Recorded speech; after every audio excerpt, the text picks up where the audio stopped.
Hello, physical science classes. So we're going to be talking about heat and thermodynamics. And so I have an old lawnmower engine here. So this is where the blade would go. So the engine actually in the lawnmower would sit like this.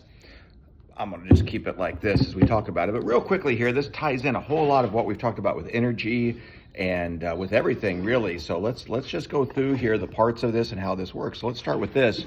See this flywheel right here. When you first pull the cord on remember this is a lawnmower engine, you're going to spin this and you'll notice that there's a magnet right there. See that? Just a magnet. And guess what? There's a magnet here, or at least a piece of metal.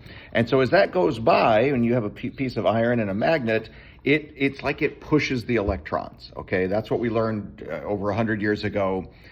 People like Michael Faraday and so forth, that when you move a magnet, it produces electricity. That's why we call it the electromagnetic force. Maybe you remember that from the chapter on forces. Electromagnetic, they go together, electricity and magnetism. So here's a perfect example of that. The magnet pushes electricity. So you notice there's a single cord here. That's where the electricity is going to flow. Where is it going to go? Well, look at this. You may know what this part is up here. That's the spark plug. Okay, now this is just a single cylinder, so it only has the one spark plug.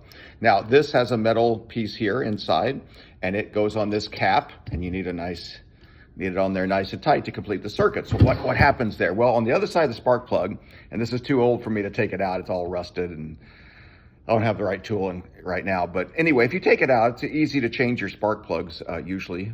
And when you take out a spark plug, it literally has a little gap. And that makes a little spark. That's why it's called a spark plug. So there's a little gap, the electricity flows down, and it flows across the gap. That makes the spark. Now inside this cylinder right here, this is the cylinder, and inside there is a piston. It looks kind of like a cup. It has a flat top. It's round, it's a cylinder.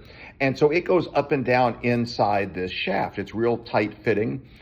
And what happens is there's like a little explosion at the top of it when the piston's here and it's in this empty cylinder and it goes to the top. Right at that moment, there's a spark, and you're compressing the gas that's in there. There's gasoline, there's a mixture of gas and air, and it sparks right at that moment. Pow, you get the explosion, and that's when you get heat, right? You have this release of heat energy, and as we know, hot air expands and hot gases expand. And so hot fluids expand, and it pushes down very violently. It pushes the cylinder downward, which does what? Well, down here, inside here, it's going to turn this. What's that going to do? It's going to make more electricity, which is up to the spark plug. You see how it works? And so it all fires in sync. It's really amazing. I mean, we've had combustion engines since probably the 1880s, I would say. One little minor thing we talked about, I said the gas fuel mixture. This is your carburetor, okay, on an old-fashioned combustion engine. And so what you want to do if you're starting your lawnmower or something like that, a little engine like this, you pump this a few times and it pumps air in there. And so usually because you need oxygen to burn. And so that adds a little oxygen in the mix.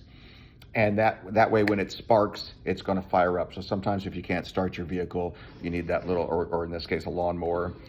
I had a go-kart growing up when I was a kid. It's my favorite thing in the whole world. And I really got to know as a little kid, you know, how that engine worked. I didn't understand the physics of it like I do now, of course, but it was really fun. I also had a class in power mechanics. So shout out to Mr. Dungy. In my 8th grade power mechanics class, we took an engine just like this, took it completely apart, every single bit of it. He made us clean every single part, every single screw and so forth, and then put it all back together and show that it worked. I mean, that was like a whole semester of the class or quarter of the class. So anyway, that's how it works.